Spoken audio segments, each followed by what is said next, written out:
this stuff. So cool. All right. So where are you at, Matt? So I live in Des Moines, Iowa. Des Moines, Iowa. Yeah. Okay, I've never. That's one state I haven't been to. I've Okay. driven. I've been to all the states where on the way on the drive to Florida, but I've never made it to Des Moines, Iowa. It's right in the middle. I do have a connection to that. I used to have a young kid, actually, who back in my former life before I did this, that worked for me doing web design. And he's since he's since become an airline pilot. And we had a lot of discussions about whether he should go to the commercial airline. That's hilarious because this kid, like, I think he was only like 21.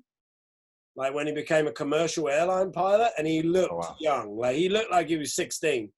Yeah. And people always thought he was like the air steward, right? And they're like, no, I'm your pilot. They're like, no, come on, you're having a laugh, aren't you? Like he looks super young. You'd be like, you're flying the plane? But he's like full on. Yeah, he's only, I think he was 21, 22 when he became commercial airline pilot. Hilarious. Wow. Yeah, that's crazy. Yeah, so I've lived here for about 4.5 years now. Before that, I was in Milwaukee, Wisconsin for about 3.5 years. Okay. And I'm from California. So, been in the Midwest. Yeah. Yeah. Milwaukee's up the top, right? You know where, you know where Chicago is? Yeah, above. Just 2 hours north of Chicago. So, yeah. And then Des Moines, Iowa's right in the middle somewhere, right? Yeah, it's about a 5.5 hour drive east to Chicago from us. So okay, so I'm about 5.5 hours the other side. Oh, I'm just across the border from Detroit. Okay, cool. Yeah. How big a city or metro area is Des Moines? Des Moines probably, what is Des Moines? I don't know. It's probably like 600,000, but then you get to like the metro area, and I think it jumps up by 2 or 3 times that. I actually have to look that up because I don't really know for sure. It's smaller than Milwaukee, definitely smaller than many of the surrounding decent size, though. Yeah, it's not too bad. I mean, it's smaller. What does it say here? So yeah, Des Moines itself looks like it has, the city itself is only 200,000. Is that right? But the metro's like 700,000. So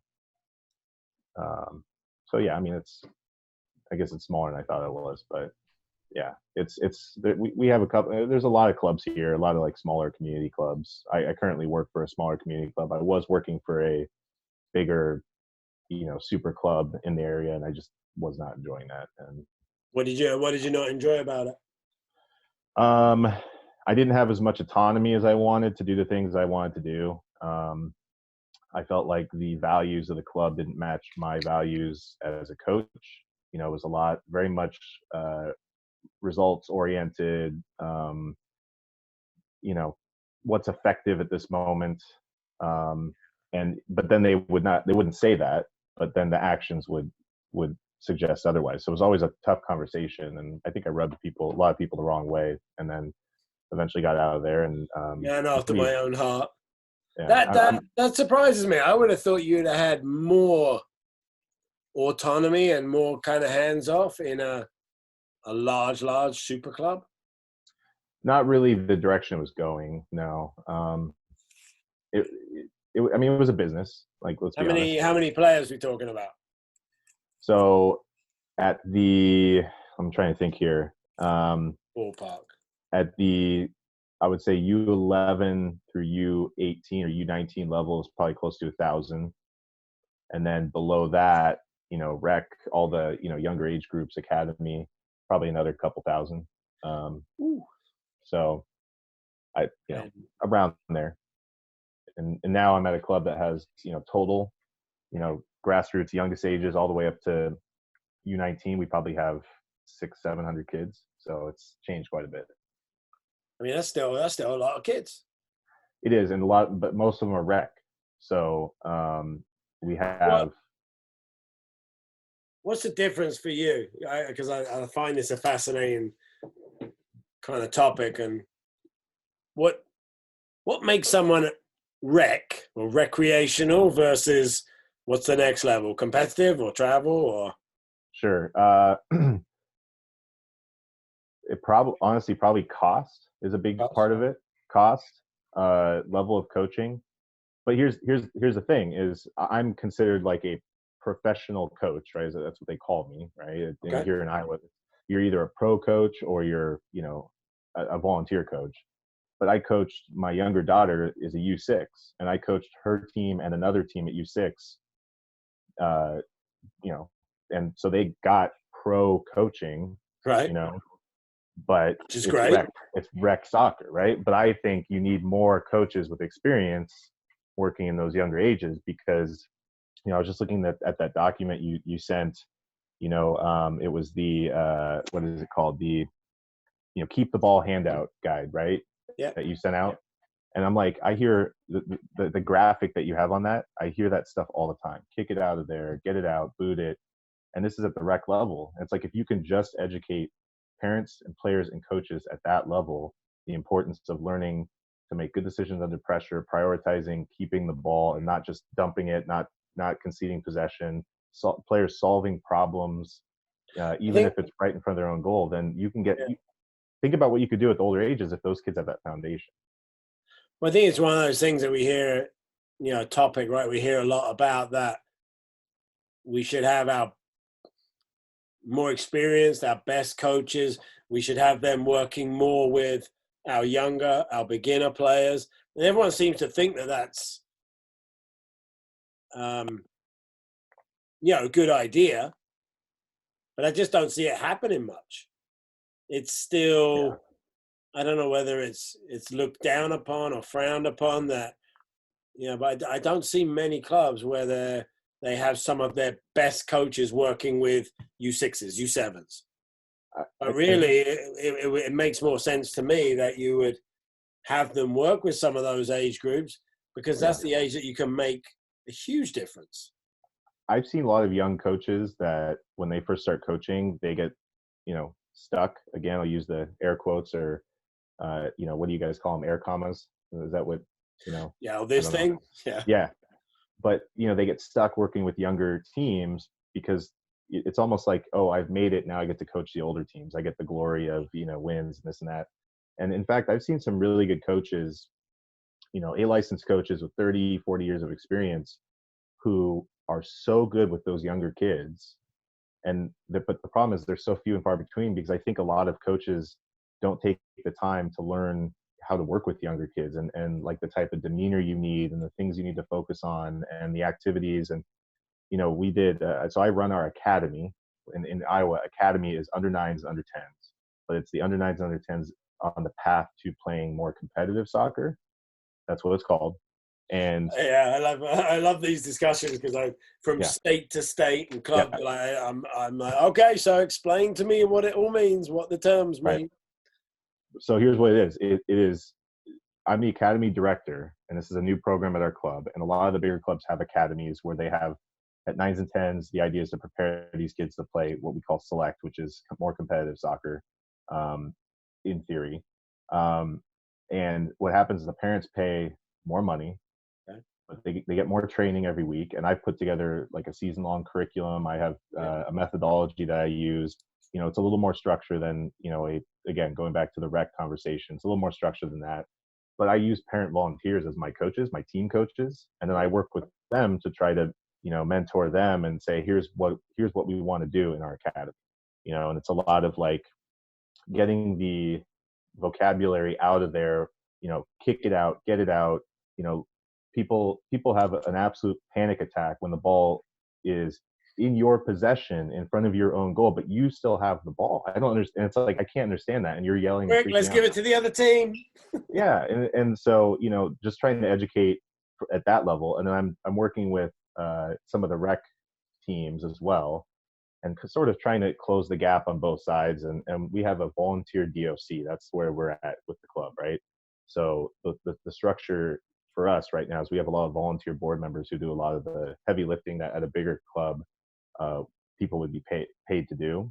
And so our DOC, which is just oversees the rec side of it, is volunteer. And I've worked with them really closely over the last 6 months to develop stuff for the rec side of the club, coaching education. We brought in a bunch of those grassroots U.S. soccer grassroots courses, and I've mandated essentially that our academy coaches go through that process. It's hard to mandate it anywhere else, but hopefully at some day, it's like the idea is you want to coach, you have to have some sort of education. You have to, learn something to help you have the tools to coach, right?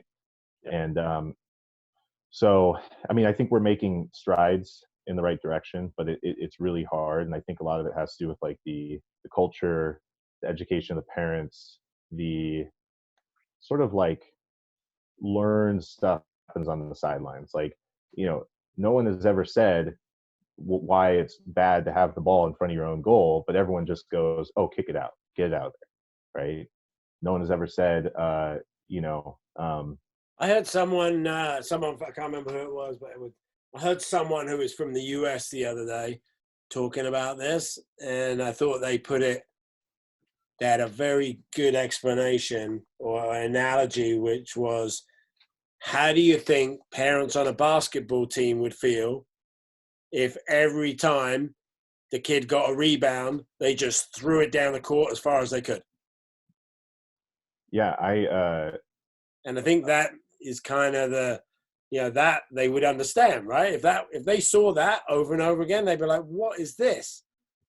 Yeah, there was in there was soccer, a webinar. There was a it's webinar not. yesterday where they said that. I don't know if you were on that webinar, but it was either Tom Goodman or Sam Snow. I can't remember which guy. There's a webinar with both of them, and they said the same thing. Like throw the basketball down, without trying to pass. And yeah, or like Or it'd be like in NFL football, if the quarterback just got it and just threw it down the field as far as he could every time, right, without really not looking for anyone in particular. Yeah, just throw it down the field. So yeah, I mean, I guess that's because we don't have the same level of understanding of the game or what's expected, right? And I think a lot of people, that's just what they're used to seeing. So yeah, I mean, good for you, man. It's a slow road though, but that's good that like the sounds that you're trying to narrow that gap. And that's something I'm always trying to do and help people do, is narrow the gap between what that academy kid gets who pays more and what that rec kid gets. And I think if we can narrow or not narrow the gap, but if this is the academy kid standard and this is the rec kid standard, if we can drag that up towards that, so that what your academy kid currently gets, which sounds great, right, is a structured program, right, that everyone gets, that has some thought behind it. If we can get those kids, more of those kids getting something like that, then the standard throughout all of soccer will improve. Yeah. But you're right. I mean, it's not easy. I would say one thing is, I think the other, I hate the term recreational. I don't think it's needed. Yeah, I remember you tweeting about that. Yeah, a lot of people didn't like that, but I just don't think that label is necessary. And then I think the other label that needs to go is volunteer parent coach. Right. Like, who gives a shit if you're getting paid or not? It has no impact on how good a coach you can be. So I think that's something we've tried to actively. We have paid coaches within our club and program. And then we have coaches that don't get paid. The majority of those happen to be parents, yes. But I just refer to them all as coaches now. Just you're a coach. Yeah. I have too at the academy level. It is hard to, I guess I get caught in this habit of somehow, and that's what they do here in Iowa, right? And this is what they started doing when I moved here. And it's like labeling coaches based on whether or not they're making a living from it or not, or, it's like, it doesn't make any sense. You're right. And right? You've come across, I've got like some of our coaches who are parents and don't get paid physically. They get remunerated in other ways through the club. Right. Are some of my best coaches. Yeah, exactly right. Yeah, one of the best. Some of the coaches I've hired and paid have been awful. Yeah, So I think Yeah. it's one of these. It's another like one of the reasons I hate the term rec and recreation is because it automatically, to me, puts a negative connotation on A, Yeah. how good that kid is, B, how serious they are, and C, how good the program they're in. And I think volunteer parent coach is another one of those labels, right, that automatically assumes that this person's shit and knows nothing Right. Right. and can't and is useless and can't be taught anything. Whereas I just look at I think those people, right, those parents that want to get involved, you can turn them into some of the best coaches you can because they have more of a vested interest That's exactly right. Yeah. in your club Yeah. and the kids. Yep. Yeah. Rather than just some, 25-year-old kid who's doing it for money and, is still kind of trying to play Yeah, and right. I mean, yeah. again, I find with the younger ages, a lot of the parents are far better equipped because they've had kids themselves. Yes. Yeah. And Like a I 19 or I didn't 20 learn year that old till I kid, had no kids. matter how good you are at playing soccer, it is very hard for a 20-year-old kid to understand and deal with a 5 or 6-year-old, unless they've Yep. got had a little brother or sister. So Yeah. yeah, it's these removing some of these labels is. So so instead of rec, would you just say grassroots, or would you what kind of how would you label? I mean, I don't you call it don't want to label anything, it. Matt. You just call it Honestly, soccer.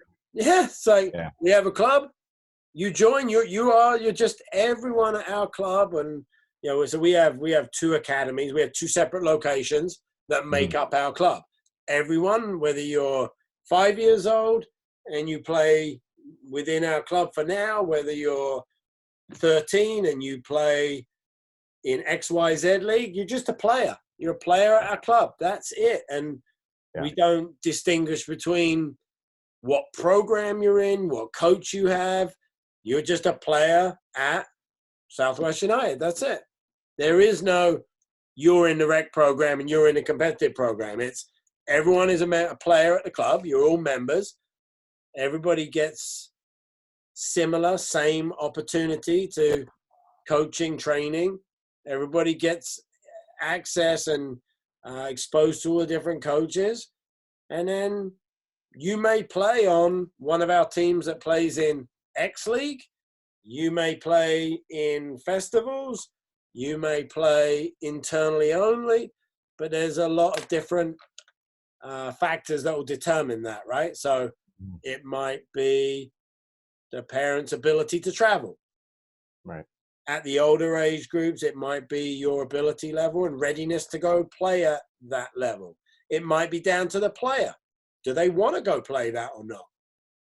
But we've really tried hard to eliminate that within our club, right? And we're Yeah. always constantly trying to remind our players that, look, you're part of the club and what team you play on means nothing to us. It doesn't make you any better or any worse than anyone else. The tough There's part is, the structure of soccer and how we're kind of governed, right? Most of the time creates that divide, right? So in one of the leagues that we've participated in, we're only allowed to register 14 kids on the team. right. That's it. So now that's closed off, right? I wish it was more flexible, right? That you could almost, you could bring players in and out throughout the season. And I think at the younger ages, more flexibility is required. Yep, I agree with that. Especially how quickly they I develop just, and and that's it's the same as A, B, C teams, right? It's like, who's benefiting from that? right. Yeah. It's usually adults, right, who can say my Right. kid's on the A team. Usually it's the club, so they can charge more. Yeah. I'm just a big believer that if you remove all that shit, then you start to get more holistic as a club, right? And the goal is to try and provide everybody, all of the players within your club, a similar standard and quality. And I know a lot of people don't like that. A lot of people, oh, my kid's too good. They can't play with weaker players. Well, then what you're saying is it's only the level of the other players that develops players. That's a good point. I mean, I think Well, at a certain age, yeah, sure, when you get to 14, 15, absolutely, right? You're going to want to have some kind of team and competition based on level of play. But for 6, 7, 8-year-olds, I think it's ridiculous. I think trying to provide a better standard for everybody and opportunities to play in multiple different groups is more important. And as soon as you start labeling things, well, you're in a rec program and you're in a competitive, what does that, what does that do to the program? And the problem is usually the reason the kids can't move from that rec program to that competitive program is because they're two separate programs. Yeah. Yeah, we give the competitive kid 3 days a week of training and they get you as the coach. And then the rec kids, they get 1 day of training and they get me as the coach. Right. And we don't talk to each other. I'm not trying to develop players to move up to your team. So I'm teaching something completely different. So those kids never get a chance. They're never going to move up. Yeah. They get identified way too early as whatever they are in that moment. But, kids at 8, 9, 10, 11, a month later could be a completely different player, right? Because they develop so fast and in so many different ways. And there's kids that could be the top player, quote unquote, at U11, and by U14 they might not even play anymore. So it's Yeah, just, and I mean, if there's one thing that's been hammered down our throats as coaches over the last however many years, right? It's development is non-linear. You can't predict talent. It's not a straight line. So I mean, I could even deal with it if that scenario, but then again, right? You have these structures and systems in place where, I could deal with it if in that scenario you and I work together, right? And you told me what you were coaching and teaching, and then I try and teach the same thing to the rec kids. But then does it exist in most clubs where the kids from the rec side, the group I have, are really going to have equal opportunity to move up and come join your team? And it doesn't exist. Like I hear everyone talks about, oh yeah, we have player movement, and it's like, okay, show me what that looks like. Yeah. How many players have moved up, and how many players have moved down? That's the hard part is no one ever wants to have that conversation with Johnny and his parents about moving down, because that's probably the most appropriate thing in that moment. And and it also develops aspects of your ability to play. If you play with, if you have to, go from being in a top group, all of a sudden you go down to, a group that's not as developmentally advanced, you have to use different things that you're not, maybe leadership. Now you're the leader on the team, right? Now you've got to. Yep. Yeah, absolutely. But again, right, like that's why I'm a big advocate for removing those labels. Yeah. So it's you're playing on this team right now. Yeah, that's the A team. You over here in my group, well, you're all part of the same group. We're all part of the same club, same age group. You with Coach Matt this week, and that kid that you're talking about that maybe needs to, if you prepare them for that from day one, that this is not the group you are going to be with forever, it's easier to have that conversation. If you lay it out from day one, right? But if you lay it out as, well, congratulations, you're paying more, you made the competitive team or travel or whatever, it's very hard now to say, you know what? I got 3 players from John's rec side that have improved and need a chance, and you actually need something different. So that's why I think just you're a player at the club. That's all it is. Yeah, last night. For the younger, when we're talking primarily 5 to 11 or 12-year-olds. Yeah. So last night we had an academy session, and it was the entire academy, right? So boys, girls, U9s, U10s, and at the end we did a big cheer, because this was probably one of our last outdoor sessions of the season, because the weather here is going to get worse. Yep. And whole program, Des Moines Soccer Club, cheer, and then after the girls went and did their own team cheer, and I thought that was really interesting. And the coach was like, "Oh, this is what they want to do." And there's still this very much team-centric culture at this club, and so my goal is to try to But you then, I know. mean, again, that's the next thing that happens, right? I see at most larger clubs is it just now not only do you have this separation of you're on the rec side, you're in a competitive side, two completely different programs with no cohesion. Then even when you just take the competitive side, you just have these like, I think the most common term is silos, right? They're Yeah, just individual teams. They don't, like, you could have three teams that in that age group and they hardly know each other. right, The coaches don't know each other.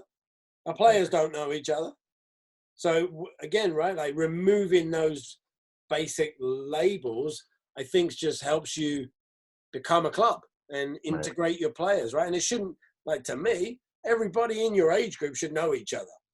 Because Yeah, you know, if you've got three teams, by the time you get to 11v11, chances are they're you'll be playing with each playing with other. some of those others. Yeah, And then I think you need to go up and down, right? You need to know U9s should know the U10s, U9s should know the U8s, and then boys and girls as well.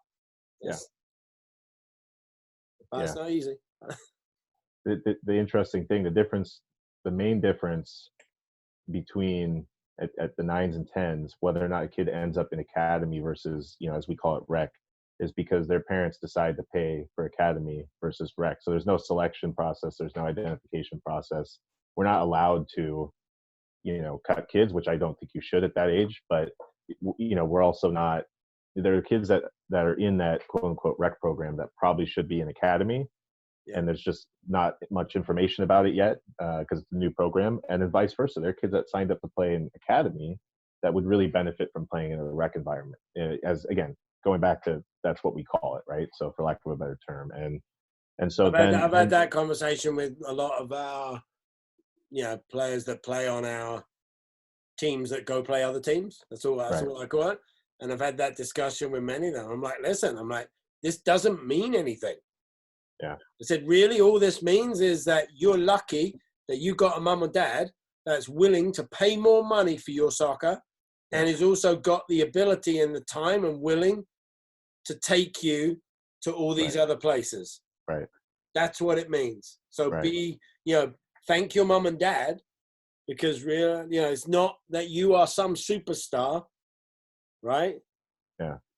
Well, it becomes a status thing, I feel like, because these Yes. parents have chosen where their kid goes. Not their kid hasn't chosen that by their development. We haven't chosen that by identifying them, putting them in their, you know, the right environment at that moment. Their parents have just paid more money, and then all of a sudden they say, "Oh, well, we're on academy," right? And it's like it doesn't mean anything, you know. Like, yeah, congratulations, you could afford, a couple $100, whereas this person can only afford, 90 or whatever, 70. I don't even know what it is, to be honest. So I also found like doing that, removing those labels and kind of making people understand, especially the players, that you're part of the club, like not just that team.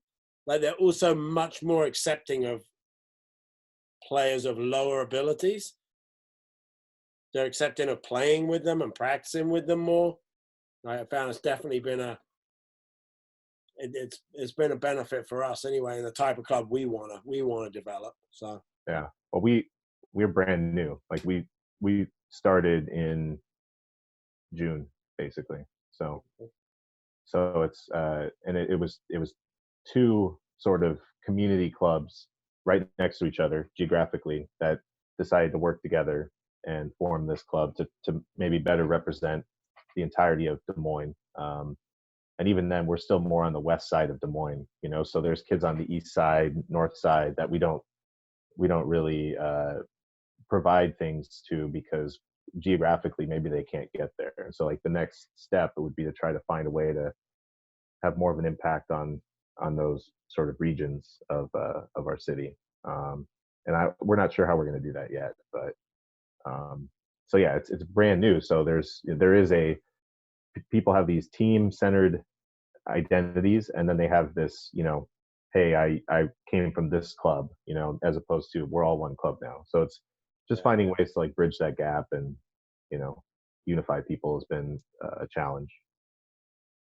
So yeah, all and right. we're not able to do like we can't have like you know a lot of like a meet and greet or presentations or social event, anything like that, just because of everything that's happening right now with the pandemic. It's like that would be a natural way to get people aligned is go face to face with them and have conversations and get to know them. So maybe do it on Zoom. yeah, we have had some interesting Zoom meetings, but it's there's a lot of voices as well, so it's trying to find that balance. I go to all our board meetings. I'm not on the board, but when I came to this club, one of the things I made very clear is that I felt it was important to have my voice heard. I wanted to feel as if I had some sort of influence or impact on the environment that I worked in, and my kids are in now too. Yeah. And so I go to all the board meetings. They'll ask for my advice. I don't, I'll just give them my opinion, but it doesn't mean that's what they go with. And I mean, they essentially, the two clubs came together. They took two boards and then just smushed them together. So there's a ton of cooks in the kitchen. And it's just like, all right, guys, this is a bit of a problem. Let's and then they still have these like factions as well. Like this guy disagrees with this guy, not because he doesn't actually agree with it, but because of who's actually giving the information. And you're just like, dude. Yeah, that's tough too. So yeah. So it's been interesting. I don't know. So what, like, based on your experience doing what you're doing, what are some tools that have helped you in terms of creating the culture that you guys have now, and getting people to buy in to the things that you're trying to do? Because that's, to me, that's going to be one of the biggest hurdles for us where I'm at here. Yeah, I'm just going to let the next person in. All right, is that cool? Mm-hmm. So some of the things, it's taken a while to kind of create. How you doing, Luke? Hey, it's Dave here. How are you? I'm very good, Dave. So this is just to introduce you. This is Matt. He's from Des Moines, Iowa.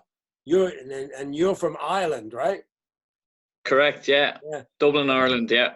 Cool. I didn't want to have you wait. I didn't want to have you waiting outside there, and I was just me and Matt were sort of carrying over. So if you don't mind, if you want to join in the conversation, that'd be great. Absolutely. So absolutely. We were just talking about. Matt was asking me what are some of the things we've done at our club to try and create more of a club feeling or culture. Like over here, our clubs are very team-centered. So we'll have 3 teams at the same age group, and none of the kids know each other. Okay. And none of the coaches know each other. Yeah. Not healthy. Right. But it's very prevalent. So just some of the things we've done is really when new parents join or new players join the club is we have like a 4 or 5 page guide to the club that we send out to them. Yeah. That really outlines some of the ways that we do things differently. We fully, we're very transparent, and we let parents know right from day one. Yeah. Your player will be in multiple groups throughout the time they're with us. So they may play for one team, but expect your 2010 kid. They may train 1 week with 2010s. The next week they may train jointly with 2010s, 11s. They may play 2010 boys only. Currently our 2010 boys, every few weeks, they play against our 07, 08 girls. So there's that expectation that don't expect you're to see the same group, same coach every week. Yeah. So we kind of lay that out in the document for them. And we also spend a bit of time when they join the club telling them why that's a healthy thing for not only for their kid, but all the other kids in the club. The fact that they're gonna be coached by multiple coaches, so they won't be, they won't be stuck with me the whole time. They'll get better coaches than me. Well, variety is good. They'll get variety, and also we're very, because I got 3 daughters. I'm very big advocate of equal, not necessarily opportunity, but providing the same level and treating the girls the same way we treat the boys. I attended I was on a webinar. There's a movement or a group over here in Ireland called 20 by 20. Okay. And it's to promote women's sport in general, not just football. Okay. And they had a webinar with Martina Navratilova. They had Sonia O'Sullivan. They had Ada Hedeberg on. Wow. They had Brian O'Driscoll, rugby player, on. But the one thing that, and I've been involved in girls and boys football, the best way to look at football players is they're football players. They're not girls, they're not boys, they're players. And it doesn't matter if you've got a male coach or a female coach. As you say, you're trying to provide equal. They get the same. So if the fees are the same, the coaching's the same, the facilities are the same, the time on the pitch is the same, the game time's the same. It's really good. The fact that you have a document is probably 100% more than I'd say most clubs over here would have. They all know what they'd like to do. They all have an idea, but I don't think there's very many of them actually have a parent's document. They have parent guidelines, but they're part of it. I find that keeps me honest too, right? When I put it down in writing and I send it out to all these people, you can be held to it. To that now. Yeah, you can be held to it, and that's really good. Parent evenings are in advance of the season can be good as well. Where I know I did a parent document there a few years ago, and you send it out. People don't read it. They tick the box. It's like the small print on an airline ticket. If you get them in and you put it up on a screen or you put it up on a board, and you say, "This is me. This is what I do. This is you. This is what we expect from you, and this is your kid, and this is what your kid's going to get." Yeah. Well, then they know, as you say, and you can be held to it, and it keeps you honest, but it keeps them honest too, because there's parts of it they have to live up to. Yeah, we do in normal times when it's not COVID, we do 3 or 4 of those, Dan, a year.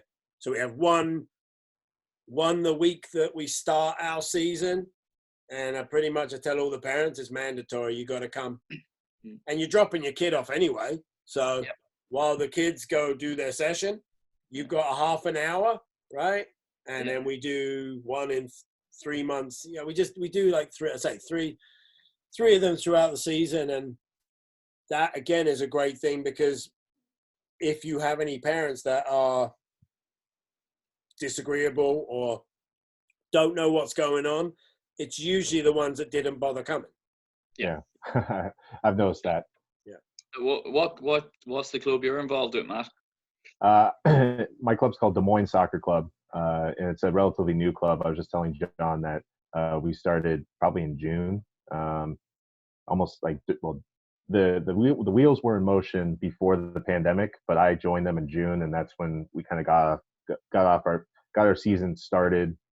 Basically, it's been a really weird year, as you know, I'm sure, but to basically start a club during a pandemic has been really eye-opening, and we've had, in terms of registrations and participation, we've had a pretty successful fall here.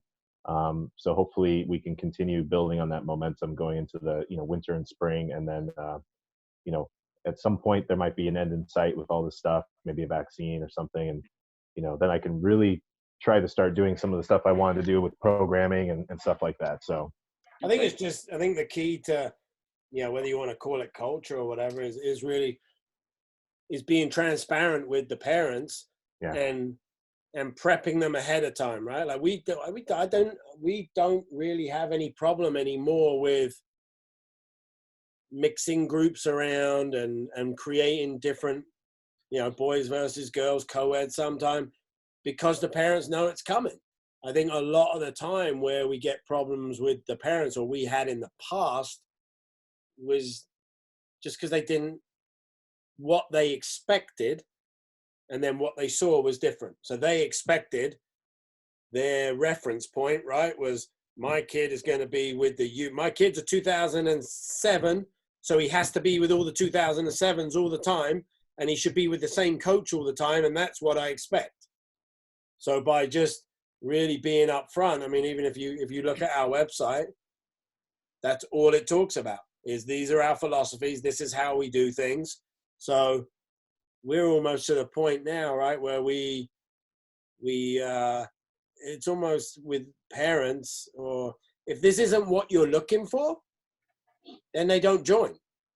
If they're looking for that elite environment where their 2008 boy will only train with 2008 boys that are just as good as him, then pretty much if you read our stuff, you'll look at that and go, no, this isn't for me, and they won't join.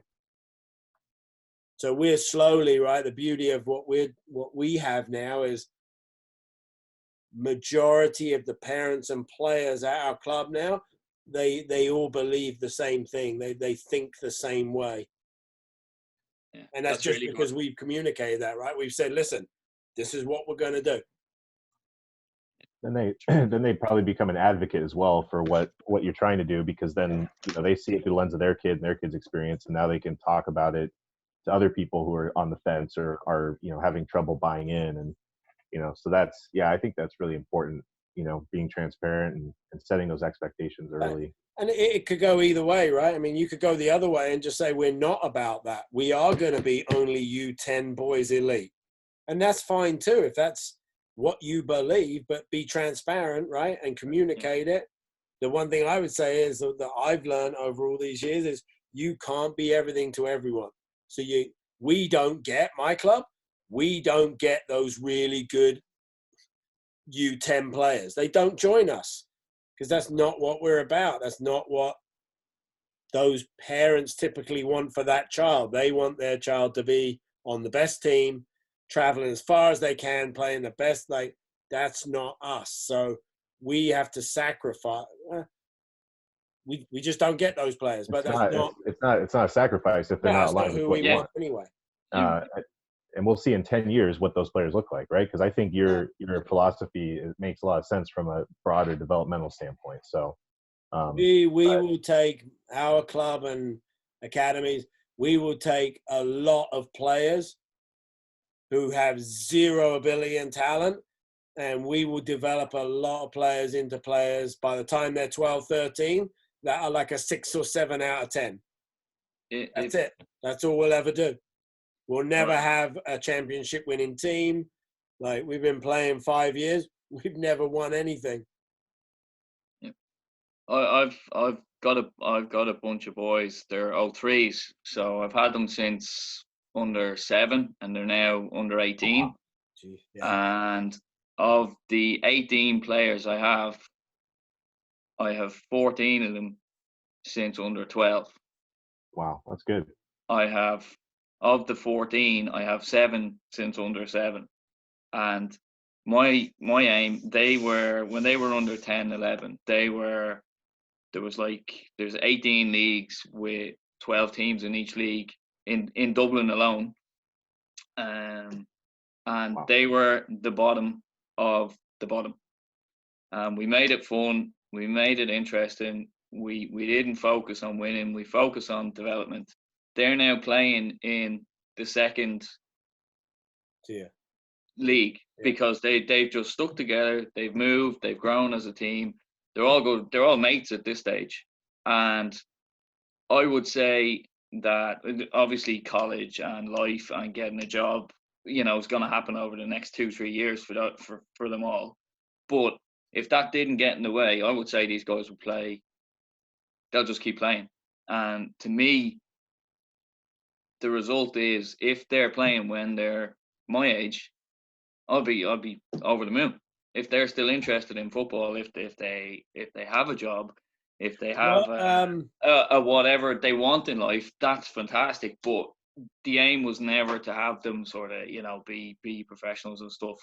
There were other teams in the club that I was in, and everything was aimed at there was like 6 teams at the age group. We were the bottom one. We're the only teams that still exist at the age group. All the other ones, kids left, kids went away, kids weren't making it to developmental squads. They got there's kids that don't play football. anymore at the age group. So to keep them playing, I think is the big aim.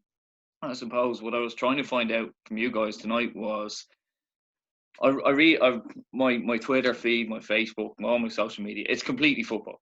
It's completely football. I don't have any friends who go, yeah, I'd love a Big Mac. They get blocked. It's pretty much a football feed. But I read a lot about the football in the States, and I get the feeling that the geographical is one challenge, but everybody seems to want to be an academy or an elite team. Is that the biggest challenge that you guys have? Like, I'm trying to sort of learn what works and what doesn't work for you guys, and sort of take bits and pieces away and see if I can, apply it over here. But in terms of geography and sort of volume of players, so it's hard to get a feel sometimes for a club or whatever. So or geography, what the area is. I think a lot of people over here use the size of the countries as an excuse. Yeah, So I got that feeling. if you are in a rural area, I can understand that argument. Yeah. But a lot of them, the cities are so big that you could have hundreds of teams and divisions within there, but yet we've still got teams that are, the travel is just unbelievable. Yeah, I get that feeling. Like, we got teams that are playing out of state, right? Traveling 4, 5, 6 hours for games easily at young ages. We're talking like U10, U11. Wow. So my kind of feeling about the whole thing is that we tend to have this thought that you can't develop better players unless they are playing. We have this what I call the best with best mentality. So we tend to think over here that the only way that a player can develop and get better, if they're if they're a better player or more ability, is they have to play against players of the same ability.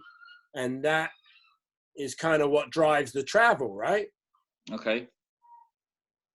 Yeah, no, yeah, I'm getting a feel for the sort of mentality, and that's what I was looking for. That seems to be, from what I see, is, that's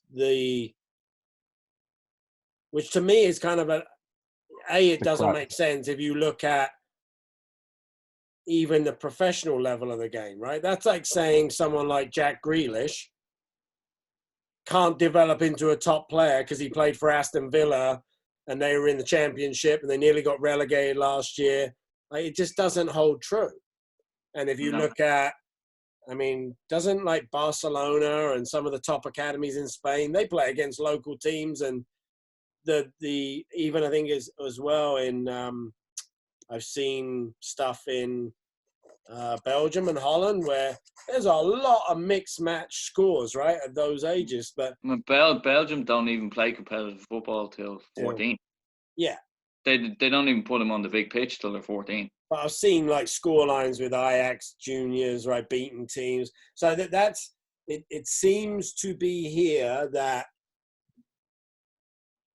that's the mentality that we have, which is there is no way you can develop a top, a good, if you've got a group of 10-year-old, and they're really, you got 3 or 4 really good players, then you're holding them back if they're not always playing against other 10-year-olds who are just as good as them. So then what happens is, you've got a group of 10-year-olds, I've got a group of 10-year-olds, Matt has a group of 10-year-olds, someone else comes in and says, well, we're going to be in the elite league and we're going to travel all over the state, and you're going to take all of our players. And they take the top 3 or 4 players from all of our teams, and then that team now pays twice as much money and goes and travels, huge amounts. That was my next question. Was it seems to be really expensive to play football in the States? Yeah, it's Okay. insanity. I just moved clubs there about 18 months ago. But the previous club, schoolboy club and schoolgirl club I was there for about 15 years. €350 max fee, and it's one of the more expensive ones. And the reason it's expensive is because we didn't have our own facilities, so we have to hire an Astro pitch, which costs so part of that €350 fee is to pay €100. Hey, how you doing, Mike? Is to pay €100 for the facility. So to run the club is actually only €250, and of that €250, €50 is for your kit, your gear. So it's only €200 for a kid, and for that €200, you get 2 nights training on an Astro with a coach. You get a match at the weekend, and you get your referees' fees, you get your insurance, and they can run the club. But it seems to be that it's a rich sport in the States. Like, are there clubs there for playing for fun, playing just to play, to like grow the numbers and let kids actually discover the game, or is that a challenge? Yeah, no, there are. I mean, from what we have kind of a 2-tier system, right? So we have what you're talking about, which most clubs deem as recreational. Usually it's a short 3-month period. They play. So all they'll do is they'll show up and play either fall or spring in the States. If it's Canada, it's the summer. It's all volunteer driven. Usually it'll be about $150 for 12 weeks. Very low standard of coaching, if any. Usually they just show up and play games, get a uniform, and they play internally within the club. Okay. So to give you an idea of some of the sizes of these programs, so my local where I live is about 30,000 population. Some of the clubs in my area have 1,500 to 2,000 players. Wow. That will show up and participate in programs like this in the summer. Okay. That's the size. Then from there, there's this huge jump to what you're describing, which is what, you join a club, practice during the week, go play another team on the weekend. That's where the cost starts to get more expensive. And then from there, then you've got like regional, state leagues. But the problem is they're not open to anyone. Yeah. Okay. So for example, where I live, I can play in my local district league. So that's all the clubs within about an hour. That's fairly affordable. But then if I want to go up to, the so-called higher level and play in a provincial league, there's certain criteria we would have to meet as a club.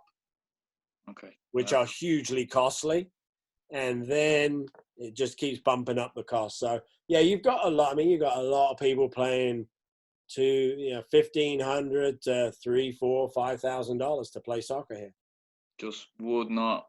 It would die here if that happened. Yeah, there just wouldn't be football because we have to compete with Gaelic football and hurling, which is the national sport. Even though soccer, football is has more players. Gaelic is very parochial and very local, and they all love it. But generally, kids will play. They'll double up and play both sports. Yeah. So I think what's happened over here is the MLS or the franchise model has filtered down to youth sports. So there are certain leagues that are deemed to be the highest level of play, but to participate in them, you have to buy the license or you have to meet the standards. And it's not a play. Many times it's not, where I am anyway, it's not based on your team's ability level. It's based on external standards of your club. So, How's that been a challenge for you, Matt, setting up the new club? Well, we're not participating in those, more elite regional leagues at the moment. And I mean, to be honest, it's probably not the direction that we would go in anytime soon. As John was saying, even if we wanted to, we have clubs in our area in Des Moines that already participate in these leagues, and so there might be a consideration of, well, why would we let another club from Des Moines into this league to then compete with our players and water down the pool or whatever. And really what ends up happening is a lot of these clubs take that for granted, and they end up kind of stagnating a little bit, and they're not really pushing their players or trying to find new ideas to develop players. I mean, what you said, John, as I really feel like it's a crutch, participating in these big regional leagues that are considered to be elite, because then it kind of takes the coaching out of it. You're like, oh, we always have to play with the best players, otherwise we're not able to develop players. Well, why don't you coach the players and make them better and find new ways to Love to hear that, Matt. Yeah, and so so we try to do as much as we can within our environment without overextending the membership financially. And we have a lot of kids from the city who we have scholarships for, and we have to provide things for to get them to break down those barriers for them to participate. So are we able to do as much as we want? No, not right now, but we're going to keep trying to find creative ways to do that. So we're very interested in the top 10% here. Yeah, and that's not what soccer is. Soccer is not an elite. I mean, you guys call it football, but it's not meant to be an elite sport for the elite. If you want that, go play polo or go sail or some. It's for everyone. It should be for everyone's game. Yeah. Totally agree. So, that's great to hear, Matt. Yeah, but I have to go. I've got my kid at home, and I think she's hungry. So. I appreciate the time, guys. Luke, nice to meet you. Mike, we didn't get to talk, but enjoyed the conversation, and we'll see you guys on Twitter, I'm sure. Yes, we'll do. Enjoy your weekend. See you, Matt. Stay safe. Guys. See you later. Yep, you too. Bye. Yeah. John, do you want me to vacate? Have you got next? Mike, do you mind if Dan stays around for a minute? Works for me. Yeah. Yeah. Where are you from, Mike? So I'm from Connecticut in the United States. So East Coast. Yep, East Coast. And so I actually just got a head coach job at a high school, and so I was looking for ideas to maybe build the program from the grassroots level. Okay. So you got, I learned this earlier, have you got junior varsity and varsity? There you go, yeah. Yep, so I'm learning, freshmen, sophomores and all that. Yeah, and so we had a pretty low enrollment as far as the whole team. Like kids coming to try out. I think a lot of families were nervous about the COVID situation, but yeah, I'm the varsity coach, and then I might be able to hire a new JV coach and then a freshman coach, and so I would have control of everything basically. And I was just looking to bounce some ideas around. Do you understand that whole JV varsity thing, Dan? No, I think is it related to the year of college that you're in? Well, so high school. So basically, it's like imagine secondary school. So the JV team is the first 2 years of secondary school, and then the varsity is your last 2 years. So basically, juniors, seniors. Junior, senior. Yeah. Okay, got it now. Yeah. Yeah, sorry, and it's more like first team, second team. So I can have like a freshman, a younger kid on varsity if they're ready for it. Okay. That's to me. Yeah. Sorry, Mike. I'm in Ireland, so I haven't got a clue about the US collegiate system. Yeah, that's just a little bit. So you want to get some ideas on how to like work with younger teams to. Yeah, so a lot of head coaches at the varsity level do work within the program, really within the town or the region at the younger ages, 5, 6, 7 years old. And really 5 years old through 18 years old, how can I facilitate, development, love for the game, grow the sport within the town. Wasn't sure if that's like a familiar concept for you guys. You're in Canada, right, John? Yeah, I'm just across the high school soccer here is like literally non-existent. So Oh, really? yeah, so yeah, it's interesting how your kind of system works. Yeah. It's almost, Dan, it's almost like the high school coach will try and go work with the clubs in their town Yep. to help develop their programs and their coaches so that the players at their high school are better, right? It's Exactly. Yep. kind of interesting. Well, I would argue, what currently are you doing? So this is literally year one. I've been here 2 months at this role. And so I've been talking with one of the directors within the town level. So we have like, more local town, like club teams. And then you have more like regional club teams. And I'll get kind of into those later. Usually the regionals, more broader, base, high level of competition. But the kids usually start at the town level. And so a lot of the ideas I had was just getting the kids excited about soccer, maybe doing trips to watch we have a semi-professional team nearby, and just be visible, so kids get excited. I would do training sessions with those teams where I would run the session instead of the normal coach. Let's say it's a U10 team, and then I would maybe bring a high school player with me. And then all the kids, 10 years old, looking up now, we have a positive role model, something to aspire to. I would run the training session so the kids might be excited. And even the coach might learn something from me about how to coach better. And so I've had ideas about coach education, top to bottom with the other coaches, as well as just getting kids excited and more kids in the program. I mean, if I was in your position, I think the thing that you could do that would have the most impact for everyone involved, right? Yeah. And also help. I mean, this is a long-term project, right? I mean, it's not like something overnight. This is something that you might not see the benefits of for 2 or 3, 4 years, right? As the exactly, even high longer, school yeah. coach. But my thought would be that the best thing you could do is, I love the idea of going to run a session, Mm-hmm. but that's kind of how many sections can you go run? Yeah. How much impact does that have? And what impact does that have once you leave? So I would think, I like your idea there. You were talking about coach education.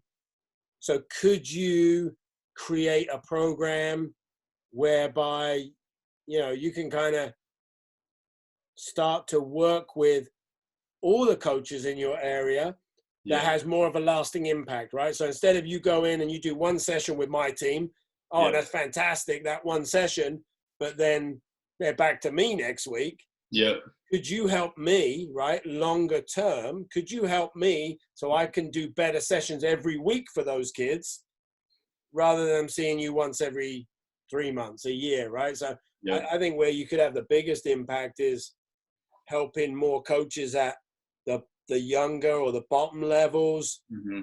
and trying to do something more consistently to help them so that they can run better programs all the time, not just when you're there. So how could you do that, right? I mean, maybe it's coaches clinic. Coaches clinic, even stuff like this, right? Like hosting. I mean, that's the beauty of Zoom now. I think everyone's, even though we've had video conferencing for a long time, I don't think people were comfortable and didn't use it and weren't used to it. So now this is such a accepted medium. Yeah. And you can have 100 coaches on here. I didn't even think about doing it through Zoom. That was smart. I know before COVID hit, I was just about to launch my own grassroots coach education system.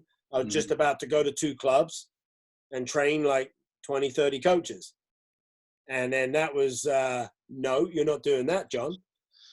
So I figured out within about a week or 2 how I could present the material through Zoom. It's not as good as in person, but the beauty is you can reach 100 people in one go. So I would look at, and if you want some help with that, I can show you how I've done my sort of online education through Zoom. I think if you started setting up something like that where it's also more flexible for the coaches, right? You could Yep. do it at 8:30 at night if they've Yep. got a job, right? And just offer those, even if you just start out and say, you know, I'm going to do one every other month. Yeah. That way, then with adding your visit to them as well and run a session so they can see what it looks like. Yep. I think that way you could really have a large effect in your community. Yep. I like the idea a lot. Yeah, and that would be awesome to see how you've done. Do you have access to video to record sessions? Like if to follow on from that, if you recorded a session that you do and you can go into the finer detail and if you're mic'd up or you've got multiple cameras available, you can record a session, something as simple as a WhatsApp or a Dropbox, and then before you do your Zoom, which is a brilliant idea, John, let the coaches have it, let them see it, and let them have questions ready. And then if you're presenting, or if you can get the coaches in and present, I know obviously with restrictions, but you can take a Q&A online, you can take it through WhatsApp, you can, but if you have access to video, I don't know, I use Huddle. It's brilliant. You can add coaches into your Huddle account and they can see, you can clip, you can use arrows. Again, at U10, you're talking about presenting a simple session to coaches to get them interested in the game. But if you're taking this right through to your varsity team who are older, you can bring it as far as you want. So again, just an idea. That's huge. I didn't even think about recording our own training sessions. We do a ton of film for games. And so I do a lot of video lessons with the kids, but I was thinking about posting those video lessons on a platform, like you said, so that kids, parents, whatever, you want to make the varsity team as a freshman, go ahead. You better be studying up before you get in here. Yeah, like if you're training for the way you play with a varsity team, and you do, let's just take an example. If you do a 9v9 session and you're working on, you're attacking your front two or your front three, whatever way you play, defending from the front, well, you're going to train before you're not just going to go out at the weekend and say, right, guys, defend from the front. So if you do a session, you can take that session away and you can look at it and you can give the players homework and you can say, okay, the next day, I don't want you to run in on the keeper. I want you to let him have it and make him play long. And then you can show them that in a game that it works. Again, that's at the older level, but there's no reason why you can't clip and give homework to U10s and say, go home and practice, kick the ball out the back garden with your left foot 50 times. I like that idea a lot. What age of players would you want to go down to, kind of, or coaches? Like, I mean, really, it's like it's kind of a unique thing, Dan, right? Because over, like, the fact that you're thinking about kind of working with and helping people with 6, 7, 8-year-olds, even though really there is zero benefit to you right now for that.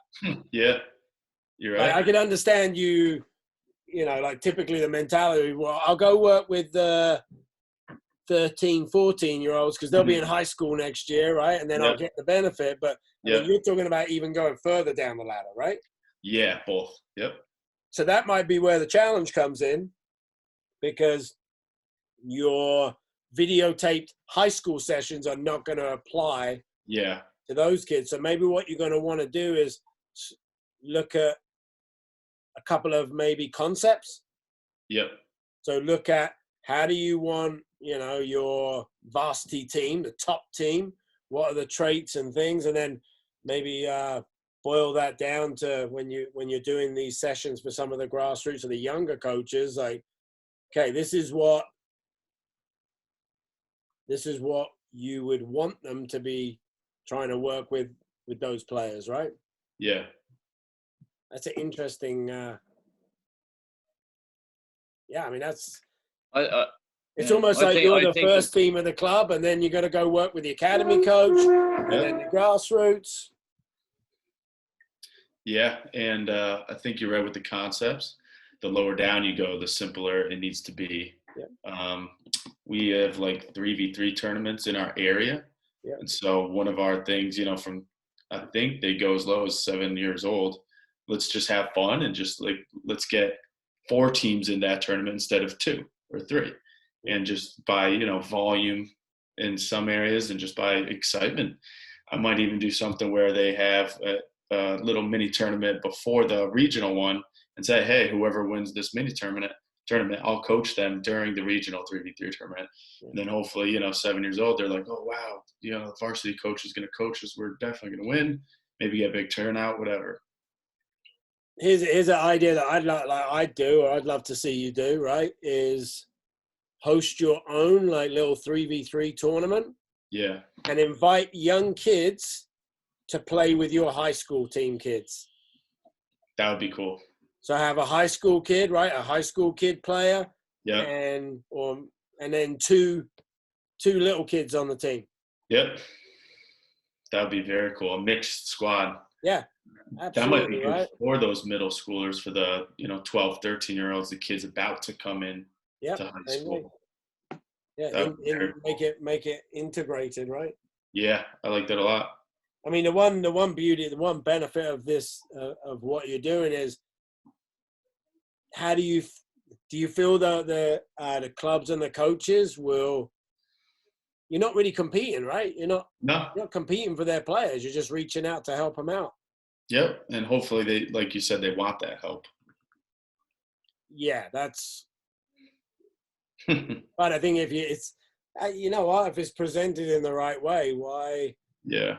As a you got to make it. Obviously, it's got a free resource, right? And the easier you can make it for people, the better. Yeah. So I mean, here, this is how easy the Zoom stuff is, right? So if you share screen, here's one. I just finished this one. This is my presentation. Again, you can use slides like this, right? Yeah. On activity design, you can make it interactive. And I think the other nice thing now is you can actually embed video straight into it. Another very important practice design concept is repetition without repetition. In 1967, that's right there. Videos are easy too. No one wants to read, but videos, you just pop it on. But that's the other thing you can do, right? Is within your little coach education sessions, as Dan was saying, with your video, you can just embed. You can put it straight into your presentation with them. The more you can use visuals and make it interactive. I think that's community events, whether it's the 3v3 or something where they can come out, or even maybe you invite a team to come that younger, let's say that 12, 13-year-old team age. Maybe you run something where you invite a couple of clubs to bring some players to train with your junior team one night. Yeah. I think community events like that, and if you could create some kind of coach education, some help for those other, I think that would be where you would have a larger impact. Yeah. What's the coach education like where you are, Mike? Would the local clubs encourage their coaches to participate in the coach education, or is it sort of, if you feel like doing it, you can do it, but we're not going to push it? So at the local town level, I think it's more on your own. They don't require anything. And I think one of you guys were mentioning it before. At this level in the town, it's a lot of volunteer coaches. So it's kind of they're doing their best. Maybe dad knows the game, but he's not the best coach or whatever. And it operates on a lot of volunteers. So I'm hoping, I can angle it hey, I'll write, a session for you. And then, I'll mirror it and you can copy it later. But it's not a ton is done on the education side yet, hopefully. Kind of optional. Yeah. It's good that you're looking to provide it then. That's really good, because if you've got an enthusiastic volunteer, and they just don't have the tools to coach, and you're going to give it to them, fantastic. If you know, it beats every day someone who's just going to sort of go, there's the footballs, off you go. Yep. You know, but if you've got someone, and you'll know yourself, like if you've got someone really enthusiastic, just pull them in and yeah, brilliant. Yeah, Great idea. It's quite like everyone wants to play for their high school, right? That's the other thing. Like it's quite I don't think in Canada so much, but I know in the US, like it's quite everyone wants that badge of I play for my high school. honor. Yeah, it's like respect. And maybe there's a way you could kind of frame it that this is the high school prep program, right? Or something kind of like pathway or help them improve your chances of getting on your high school team. Yep. It's like, how do you glorify it even more? Like everyone likes to play for their high school varsity team, but how do you make it like cooler? Like we do a trip. We'll travel out of state and do a tournament. And then another idea was to have like a college visit. We have a bunch of colleges near us, and I'll bring the varsity team. Each year we'll go to a different one, and we'll meet the head coach. Hopefully we'll watch a training session, meet some of the players, and then post about it on social media, ideally, so that the younger kids see it. Oh, they just checked out UConn, University of Connecticut, which is the big local school. But yeah, if you guys have other ideas for community events too, it's another thing I'm always looking to do more of. Yeah, I obviously things run slightly different over here, but at the end of the day, getting kids to play football, whether it's in a community environment or not, I've loads of ideas. So I don't know if you've can I get an email off you, Mike? John, I hope I'm not getting in the way here. No, look, I'm happy to. That's the whole point of part of this, right? Is I'm happy to throw out ideas and things that I've done over the years of with the club I've been involved with and stuff. So I'll put it in the chat, and then both of you guys got it. And cool. Love sharing ideas. So that's my Gmail. The spelling's a little tricky, but if you copy and paste it, you'll be good. Thank you, Luke. I appreciate it. I'm Dave, by the way. Sorry. Oh, it's okay. I think my son logged into a Zoom call for his scouts there a little while back. So, get that, Dave? hang on one sec. Yeah. Or a D L B E C K. Okay. It's a tricky one, yeah. A lot of consonants. Yeah, it's okay. Or Adlbeck. Cool. Got it. Yeah. Dave, I just messaged you that on Twitter as well. Fantastic. Thank you. Perfect. Yeah, thank you for sending this up, John. It's a big help. Yeah. I think the other thing that you might want to think about is trying to design the program so that it's the standard for your school, even after you leave. Yeah. Right? Like, it's great that you're doing this and I love the fact that you're giving back and getting involved in the grassroots, right? And I think it's absolutely necessary, right? As the high school coach, you set the example for collaboration and, and helping develop younger, other coaches. I think the other thing to really think about is, can I build that program so that when I leave this high school, it continues, right? Yeah. It's like a system, And the next guy coming in after you just hand it off to him and go, this is part of your responsibility, right? I'm handing it over to you. Yeah. Your responsibility is to continue this program and provide it for the clubs and the community. Definitely. I like that a lot. Yeah, I don't want to keep you if you have another call, but that was awesome. No, I think I'm good. Yeah. What was it, 3? Yeah. There's I'll throw it in. There might be something a bit different, and John, I don't know if you'd be interested. The during the first lockdown, the FAI, so that's the National Football Association, the Football Association of Ireland, they did a series of webinars. Mm-hmm.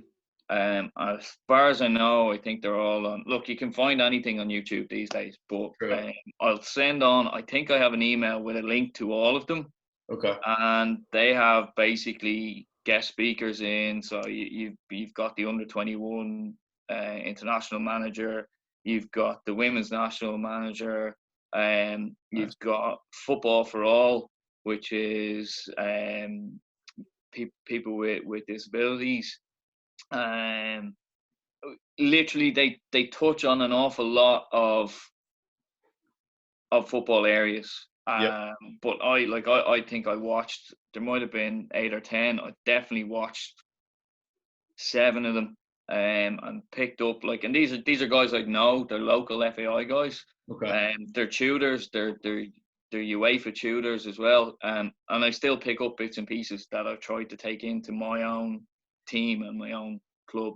Yeah. So again, like I say, I know there's an endless volume of stuff on YouTube, but it's sort of there's a team nearly runs through this that you might struggle with a few of the accents but Probably will.